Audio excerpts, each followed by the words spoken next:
Bismillahirrahmanirrahim. Alors, on continue les cours de turbines. Alors, on va passer à la deuxième catégorie de turbines, c'est les turbines à vapeur. Alors, bien sûr, on a dit que les turbines, c'est des turbomachines, donc qui transforment de l'énergie mécanique en énergie, bien sûr, de pression. Donc, cette énergie, elle est contenue dans la vapeur d'eau, puisqu'on appelle des turbines à vapeur. D'accord? Alors, on aura bien sûr la somme des deux formes d'énergie, donc l'énergie thermique et l'énergie de pression, qui va être exprimée en kilocalories par kilogramme, bien sûr, de vapeur. Donc, cette énergie, elle est caractérisée tout simplement par l'enthalpie de la vapeur d'eau, qui est en fonction, bien sûr, de la température et de la pression. Alors, en créant une différence de pression, c'est-à-dire une chute de pression et bien sûr une chute de température, donc on va réaliser une chute d'enthalpie entre deux sources. Alors, les deux sources qu'on a, c'est la source chaude qui est le générateur de vapeur qu'on va voir par la suite, qui est l'ensemble de trois appareillages, et bien sûr la source froide qui est tout simplement le condenseur de la vapeur d'eau. Alors, si on remarque bien sûr l'installation ou bien le schéma de principe de l'installation d'une turbine à vapeur, donc on va remarquer qu'on a au début du cycle, on a une pompe, d'accord? Donc cette pompe qui va faire circuler bien sûr le liquide. Alors le liquide va passer ce qu'on appelle le générateur de vapeur qui est un ensemble de trois appareillages, d'accord? Donc on va avoir que c'est tout simplement un économiseur, donc c'est lui qui va faire passer l'eau de sa température ambiante à la température d'ébullition. Ensuite, ce liquide va entrer, bien sûr c'est l'eau qui va entrer par la chaudière, donc automatiquement il va y avoir l'ébullition de l'eau, c'est-à-dire le passage de l'état liquide à l'état vapeur. Et ensuite on va avoir un surchauffeur, donc qui va surchauffer ce qu'on appelle la vapeur d'eau surchauffée, et on obtient donc les trois installations ici, ou bien les trois machines, d'accord, qu'on appelle tout simplement un générateur de vapeur. Donc on appelle économiseur, d'accord, chaudière et un surchauffeur. Donc l'économiseur, il va faire passer, donc c'est écrit ici, donc l'économiseur va faire passer tout simplement la vapeur, l'eau liquide, automatiquement jusqu'à, bien sûr, la réchauffe de l'eau va se faire bien sûr à pression constante, d'accord, jusqu'à la température d'ébullition. Ensuite, automatiquement, cette vapeur va passer par la chaudière, donc elle va passer bien sûr à l'état vapeur, et par la suite par un surchauffeur, on obtient une vapeur surchauffée. Donc les trois appareillages économiseurs, chaudière et surchauffeur, les trois éléments, on les appelle tout simplement générateurs de vapeur, donc ce qui est écrit ici. Alors ensuite, cette vapeur surchauffée, elle va sortir et elle va entrer par la turbine. Donc là, on va avoir bien sûr une chute de pression, d'accord?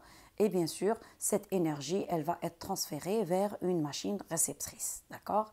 Ensuite, la vapeur qui sort, donc cette vapeur qui a eu bien sûr, ou bien qui a subi une chute de pression et une chute de température, elle va passer par un condenseur, c'est-à-dire on va condenser cette vapeur et je vais obtenir de l'eau liquide qui va revenir, il va passer par la pompe et on va bien sûr décrire un deuxième cycle, etc. Donc c'est un cycle fermé au niveau de la turbine à vapeur. C'est au contraire de la turbine à gaz. Donc on a dit que la turbine à gaz, elle peut s'installer soit en cycle fermé ou bien cycle ouvert. Et on a dit le cycle fermé, c'est-à-dire on va récupérer de l'énergie de plus. Donc c'est une façon d'économie d'énergie. Alors pour la turbine à vapeur, on a toujours un cycle fermé. Donc la vapeur qui sort, elle va passer par un condenseur. On va obtenir de l'eau liquide qui va revenir bien sûr par la pompe pour décrire un nouveau cycle. Bien sûr, cette pompe, elle a toujours l'appoint, c'est-à-dire on a toujours un appoint de pompe, bien sûr. Et avant l'installation d'une turbine à vapeur en amont, bien sûr, on a l'installation, ce qu'on appelle un dessaleur, c'est-à-dire si on va utiliser l'eau de mer, donc cette eau de mer, elle va être bien sûr traitée donc par une station de dessalement et bien sûr qui va décrire tout ce cycle au niveau de la turbine à vapeur. Alors là, c'est l'explication comment ça va se passer. Donc, on a dit que l'eau refoulée par la pompe, elle passe par l'économiseur pour être réchauffée à pression constante jusqu'à la température d'ébullition. Ensuite, elle passe de l'état liquide à l'état vapeur dans la chaudière et ensuite cette vapeur surchauffée, elle va être surchauffée au niveau du surchauffeur. Donc tout ça, on les appelle, les trois éléments, on les appelle tout simplement un générateur de vapeur. Alors la vapeur sortante, elle se descend dans la turbine, d'accord? Et bien sûr, ensuite la vapeur qui sort de la turbine, elle est condensée dans le condenseur et puis l'eau obtenue est par la suite aspirée par la pompe pour décrire un nouveau cycle. Alors là, c'est une photo réelle d'une turbine à vapeur. Donc la même chose, là, on remarque qu'on a deux étages. Donc on a l'étage 1, donc haute pression, et l'étage 2, bien sûr, basse pression. Alors les différentes catégories de la turbine à vapeur. Donc là, la turbine à vapeur, c'est une machine qui, grâce à la vitesse acquise par le fluide, donc la vitesse, bien sûr, de pression par le fluide moteur, qui est la vapeur d'eau, bien sûr, permet de faire tourner un arbre pouvant lui-même entraîner une autre machine, et cette machine, on a appelé la machine réceptrice. Alors là, on a deux types ou bien deux classes de turbines. Alors bien sûr, les deux classes-là, on va les classer selon bien sûr le fonctionnement de la turbine. D'accord? Alors on va avoir ce qu'on appelle la turbine à action et la turbine à réaction. Alors la turbine à action, on peut l'appeler aussi la turbine à impulsion. Donc dans cette turbine, la détente va se faire uniquement sur les aubages fixes. Alors bien sûr, dans la turbine, on a ce qu'on appelle les aubages fixes et les aubages mobiles, d'accord, qui vont bien sûr bouger avec la vapeur d'eau. Alors ce qui va se passer ici, c'est que cette détente, elle va se faire uniquement dans les aubages fixes. Donc en effet, le premier étage d'une turbine est exposé à de fortes différences de pression et à une température élevée. Et là, on va avoir bien sûr la chute de pression et on aura la détente. Donc là, c'est sur le schéma, donc on remarque qu'on a là, ici, c'est les aubages fixes et ce qui est là, c'est ce qu'on appelle les aubages, bien sûr, mobiles. Donc, dans cette turbine, qui est la turbine à réaction, donc le deuxième type, on va avoir que la détente, elle va se répartir entre les deux aubages. C'est-à-dire, je vais avoir une détente au niveau des aubages fixes et je vais avoir aussi la détente au niveau des aubages qui sont mobiles. C'est le contraire de, bien sûr, la turbine à action. Donc, la turbine à action, on a dit la détente, elle va se faire uniquement les aubages qui sont des aubages qui sont fixes. D'accord? Donc, la détente, elle se fait uniquement dans les aubages qui sont fixes. Par contre, la turbine à réaction, je vais avoir une détente, donc le liquide, enfin le fluide, c'est la vapeur d'eau qui va passer par les aubages fixes, donc là je vais avoir une détente. Et ensuite, quand il va passer par les aubages mobiles, aussi là je vais avoir une détente, donc c'est une détente qui est répartie entre deux parties. Donc c'est aussi une photo réelle, donc les aubages qui sont fixes et les aubages qui sont mobiles, d'accord? Donc là on remarque ça c'est les aubages, d'accord, qu'on appelle des aubages fixes, donc qui ne bougent pas.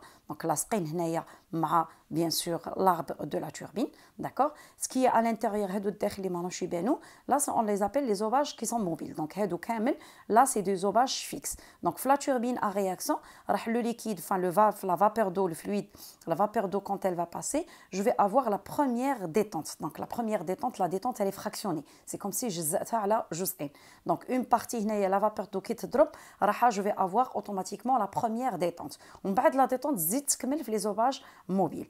La turbine à action عندي هنا juste qui drop la vapeur d'eau في هاد les aubages fixes اللي هما راهم bien sûr يدوروا. Une fois que tu drop en choc directement les aubages fixes, عندي la détente وتكمل غير هنايا. Donc من بعد le fluide, la vapeur d'eau qui تتمشى في les aubages mobiles, ما راحش تكون عندي une détente. Donc هذه c'est une photo تاع les aubages, ce qu'on appelle les aubages mobiles. Donc هادو هما اللي يبوجيو bien sûr كيبقى يدور l'arbre تاع la turbine تاعي. Les aubages mobiles هادو يبقاو يدوروا معاها. Donc في la turbine à réaction راح تصرى عندي في la détente la première partie في les aubages fixes وتزيد تصرى هنايا في les aubages mobiles اللي راهم يبوجيو. دونك راكم تشوفوا هنايا que الشكل تاعهم il est différent parce que كيما حبست donc كيما كانوا يدوروا حبست la turbine تاعكم. Donc هنا c'est un dessin on compare, donc c'est une comparaison entre la turbine à réaction et la turbine à action اللي سميناها la turbine à impulsion. Donc هنا le dessin راح يعطيك les aubages bien sûr هما là qui sont mobiles et ça bien sûr c'est les aubages fixes, d'accord. Donc نشوفوا في la turbine هنايا à impulsion ou à action. Donc la vapeur d'eau qui تدخل راح تصرى عندي la détente, d'accord. juste في les zobages اللي هما bien sûr fixe وتخرج. دونك هنا نشوفوا حنايا شنو نشوفوا. alors هنايا في الشيما هذا يعطيك steam pressure. donc c'est la pression de la vapeur d'eau. donc كي تدخل عندي l'entrée هنايا bien sûr elle se fait à pression constante. donc la pression ما تتبدلش. من بعد une fois elle va toucher les zobages automatiquement fixe. donc راح تبقى تصرى عندي automatiquement la chute de pression. Donc, une fois que tu les zobages qui sont fixes, ça sera la chute de pression. Donc, ça sera les chutes de pression. Ensuite, qui tu les zobages mobiles, la pression sera constante. Donc, là, vous voyez qu'il y a une chute de pression. Donc, une détente sera seulement au niveau des zobages qui sont automatiquement fixe. Donc, je répète, pour la turbine à action ou bien ce qu'on appelle la turbine à impulsion, on remarque là, c'est bien sûr, c'est les zobages fixes. On a les zobages qui sont mobiles. Alors, on remarque quand la vapeur entre par les zobages automatiquement fixes. Donc, l'entrée là, je vais avoir la pression qui est constante. Une fois, elle va entrer en choc avec les zobages fixes, je vais avoir la chute de pression. Donc, je vais avoir une détente. Ensuite, la vapeur d'eau, elle passe bien sûr avec les zobages qui sont mobiles. Et là, on remarque que la pression reste constante. Donc, conclusion, là, j'ai une seule chute de pression, donc une seule détente qui se passe tout simplement dans les zobages qui sont fixes. Alors, si on prend la turbine à réaction, donc le deuxième type, la turbine à réaction, je remarque qu'on a à l'entrée la pression de la vapeur d'eau, elle est constante. Donc, la vapeur, elle va entrer avec une pression qui est constante. Une fois qu'elle rentre en choc, donc elle va toucher les zobages qui sont fixes, je vais avoir une chute de pression. Et là, c'est la première chute de pression. Donc, la première détente ou bien la première partie de détente. Ensuite, quand ils vont sortir des zobages qui sont fixes, je vais avoir que la pression reste constante jusqu'à où la vapeur, elle va toucher ou bien entrer en choc avec les zobages qui sont mobiles. Et là, quand elle va entrer avec les zobages mobiles, je vais avoir la deuxième chute de pression, c'est-à-dire la deuxième détente. Et ensuite, à la sortie, je vais avoir une pression constante. Donc là, on remarque dans la turbine à réaction, j'ai deux détentes, j'ai deux chutes de pression. Donc, on a deux chutes de pression, ça veut dire que j'ai deux détentes. Donc, la détente, elle était divisée en deux parties. Une partie, elle était réalisée au niveau des zobages qui sont fixes et la deuxième partie, elle était réalisée dans les zobages mobiles. Donc là, c'est la différence entre une turbine à réaction et une turbine à action. Donc, Hadi, elle peut se poser comme question de cours. Quelle est la différence entre une turbine à action et une turbine à réaction? Donc, vous dites que la détente au niveau des turbines à impulsion, qu'on appelle les turbines à action, qu'elle se fait une seule fois, donc une seule détente au niveau des zobages qui sont fixes. Et pour la turbine à réaction, la détente, elle est divisée en deux parties. Donc, on a la première chute de pression au niveau des zobages fixes, donc première détente. Et ensuite, on aura la deuxième détente, donc deuxième chute de pression au niveau des zobages qui sont mobiles. Alors là, on va passer pour les cycles. Alors les cycles qui vont décrire bien sûr la turbine à vapeur, on va commencer par le cycle théorique. C'est le cycle qu'on appelle le cycle de Rankine. Alors le cycle, automatiquement, il va comporter deux isobars, donc deux changements d'état qui vont se faire bien sûr à température constante. Donc là, je vais expliquer parce que Radit Gouloulé, deux isobars, changement d'état isotherme. Je vais expliquer sur le diapo qui va venir par la suite. Et on a deux transformations qui sont adiabatiques. Alors, on va voir que c'est un cycle de Carnot. Le cycle de Rankine, quand on va le schématiser, les cycles, le cycle de Carnot fait deux isobars et deux adiabatiques. D'accord? Alors, bien sûr, on va schématiser ou bien on va représenter dans un diagramme entropique où on a la température en fonction de l'entropie. Alors, le diagramme entropique de l'eau. Alors, le diagramme entropique de l'eau, je fais thermodynamique en deuxième année, c'est que vous avez, c'est comme si bien sûr le point critique en deuxième année, d'accord? Donc c'est comme si on dit une cloche, donc une cloche. Donc à l'intérieur de la cloche, on dit deux états de matière, donc on dit le liquide et la vapeur. Alors puisque on a les turbines à vapeur, donc on a l'eau liquide et bien sûr la vapeur d'eau. Donc bien sûr la cloche c'est en général, quel que soit bien sûr le matériau ou le corps les عندكم mais هنايا رانا دايرين un diagramme entropique de l'eau. Alors bien sûr le point critique il se trouve au sommet de la cloche. Alors, on a deux courbes. Donc, on a la première courbe de ce côté. Donc, la courbe, on la courbe d'ébullition. D'accord? Alors, de ce côté-là, on a le liquide. Ou bien sûr, l'autre côté, la courbe, on la courbe de rosée. Ou cette jiha, on a la vapeur. Ou bien sûr, on a le mélange de liquide-vapeur. معناتها كي تكون le point تاعي الداخل راح عندي un mélange ما بين الماء liquide والماء vapeur. Par contre, كي نكون في الكوتي hors la courbe d'ébullition, عندي l'eau liquide.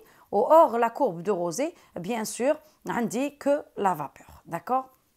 Alors, on passe pour schématiser le cycle de Rankine. Alors, le cycle de Rankine, c'est un cycle de Rankine en vapeur humide. Pourquoi? Parce qu'on va suivre. Alors, la turbine à vapeur, on a le passage de l'eau liquide, من 1 le 2, il faut la pompe. D'accord? Alors, من 1 le 2, automatiquement, je vais avoir, bien sûr, la pression qui augmente de l'eau. Ensuite, من 2 حتى ل 2 vapeurs, donc il va passer bien sûr par le générateur de vapeur, c'est-à-dire automatiquement je vais obtenir de la vapeur. Ensuite, من 2 3, je vais avoir la détente et ensuite من 3 ل 1, je vais avoir la condensation. Donc عندي ربعة تاع les transformations. Alors هاد ربعة تاع les transformations قلنا elles sont deux adiabatiques. Donc les deux adiabatiques, c'est la compression qui est adiabatique au niveau de la pompe et la détente qui est adiabatique au niveau de la turbine. Alors mettre deux liquides, deux vapeurs, automatiquement là c'est l'évaporation de l'eau liquide qui se fait d'une manière qui est isobare. Alors هنا isobare نشوفوا بلي راني في un diagramme entropique داخل في la cloche les isobares راهم عندهم je me retrouve c'est comme si j'ai la même température. C'est pour cela comme la transformation elle est isotherme. Donc هنا la température c'est comme si elle reste constante parce qu'on est داخل au niveau de la cloche. D'accord? Et bien sûr la condensation de 3 à 1 elle est aussi isobare, donc on a la même pression.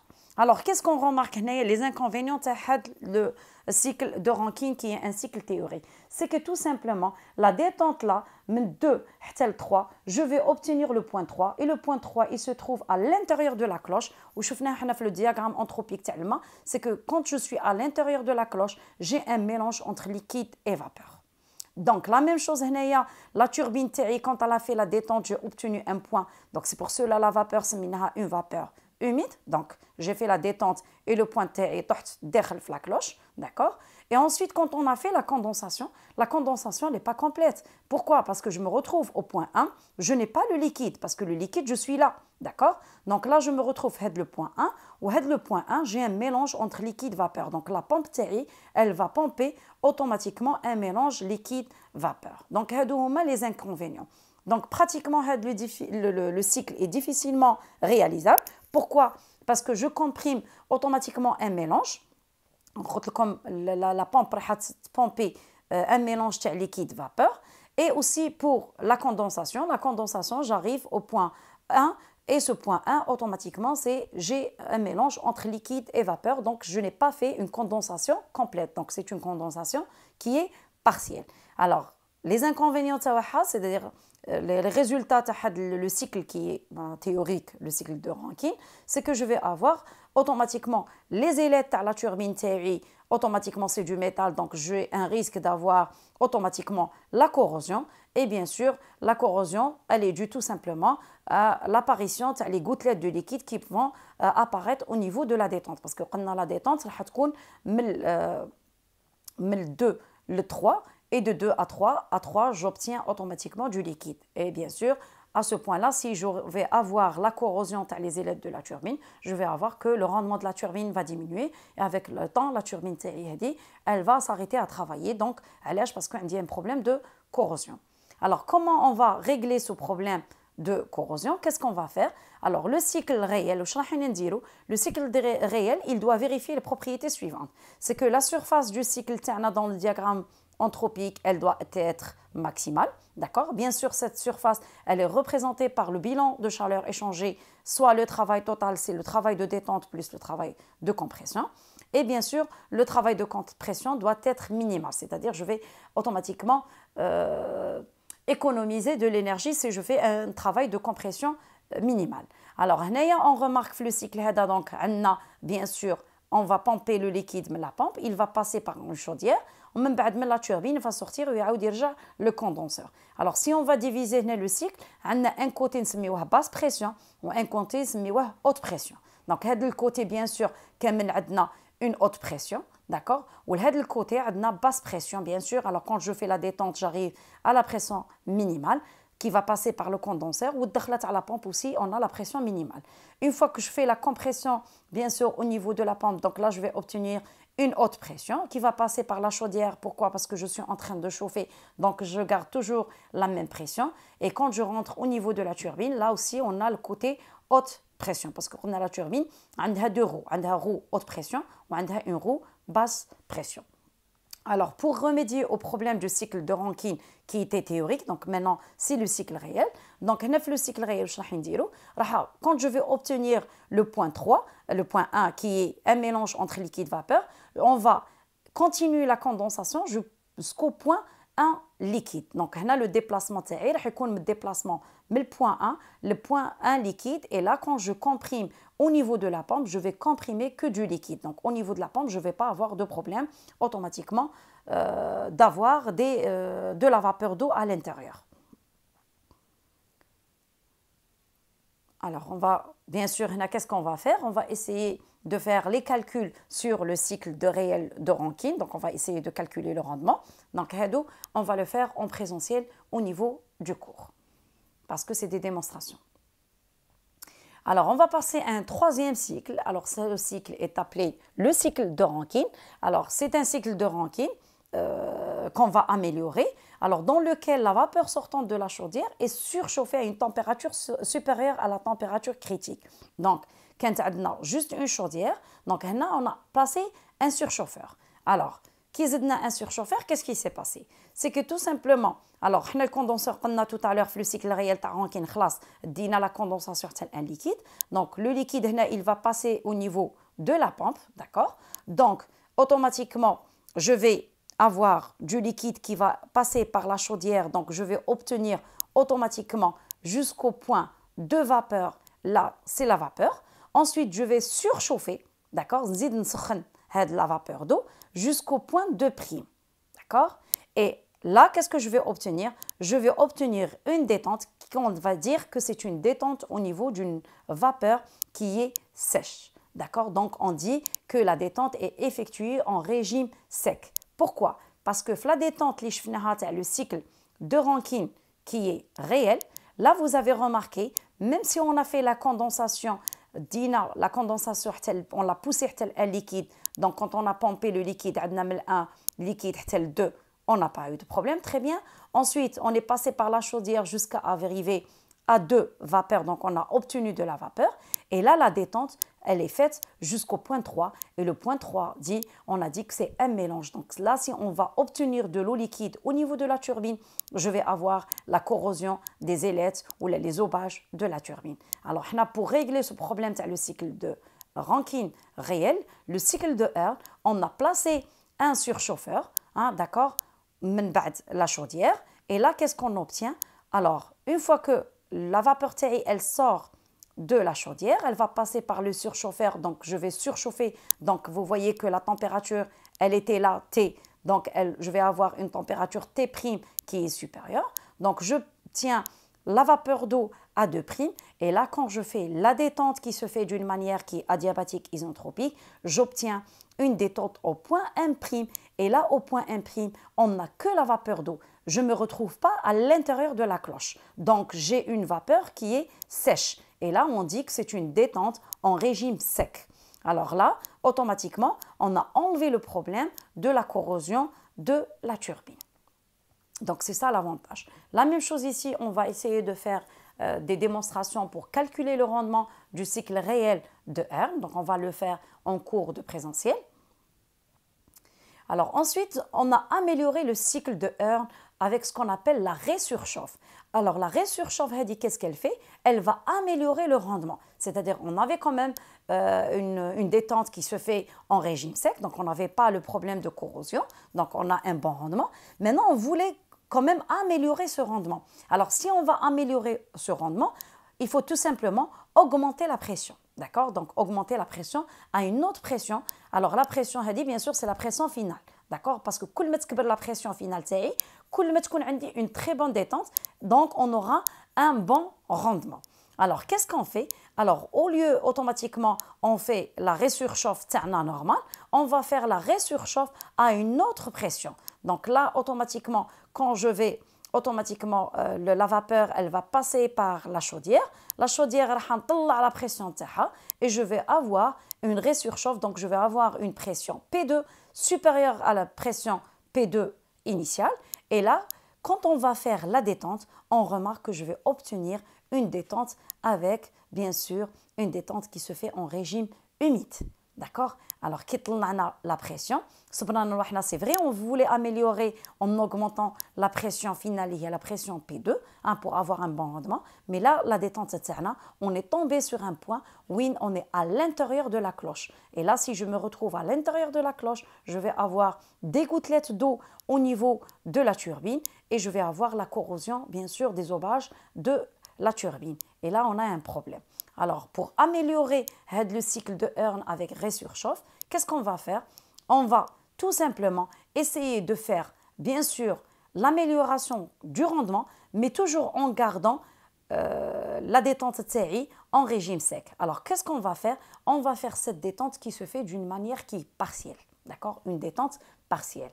Alors, bien sûr, le liquide, il va être pompé par la pompe. Ensuite, je vais automatiquement vaporiser l'eau liquide dans la chaudière à une pression, bien sûr, finale plus supérieure pour améliorer le rendement. Et là, quand on va faire la détente, on fait la détente fractionnée, c'est-à-dire je fais une petite détente, d'accord, jusqu'à un point ici. Ensuite, je vais encore faire une autre détente et là, je me retrouve.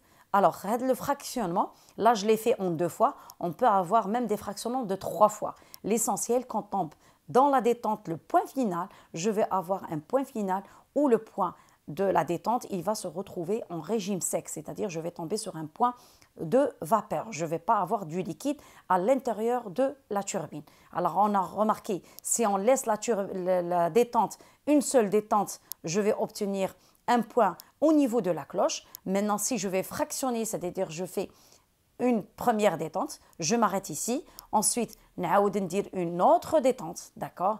Et là, je vais obtenir automatiquement un point au niveau de la vapeur. Et là, je me retrouve avec un cycle de Hearn, avec résurchauffe, avec un bon rendement. La même chose, là, on va faire les calculs au niveau du cours présentiel. Et là, c'est le diagramme, on l'appelle le diagramme de Mollier. Donc là, vous voyez, c'est ce qu'on va travailler pour les exercices de la fiche de TD. Donc, c'est la cloche de la vapeur d'eau. Donc, je vais, bien sûr, quand je vais faire l'impression de la fiche TD, je vais comme l'impression du diagramme de Mollier. Donc, comme la cloche de la vapeur d'eau. D'accord? Et ça, c'est un diagramme entropique. Donc là, vous avez l'entropie, bien sûr, en kilojoules par kilogramme par Kelvin, l'unité. D'accord? Et là, vous avez la température qui est donnée en Kelvin. Alors, là, on les appelle les pressions. Donc, la pression 100 mégapascal. Donc, on va les expliquer, bien sûr, au niveau du TD. Ça, bien sûr, c'est les pressions. Alors, aussi, bien sûr, c'est ce qu'on appelle l'enthalpie. D'accord? Alors, l'enthalpie, les lignes, les enthalpies. Bien sûr, les lignes, bien sûr, les fractions de la vapeur d'eau. Donc, tout ça, je vais le faire, bien sûr, en détail au niveau de la présence de la séance du TD. Donc, on a à la cloche les enthalpies, bien sûr les isobars, les températures, les fractions. Si vous remarquez, on a 0,9, 0,8, 0,16, 6, jusqu'à arriver 0,2 et 0,1. Oui, nous sommes la fin de la cloche, il y a bien sûr la courbe d'ébullition. Bien sûr, la courbe de Rosé, la fraction de la vapeur, elle est égale à 1. Alors, quand même, 0,9, 0,8, etc. Donc, tout ça, on va faire au niveau de la séance de TD.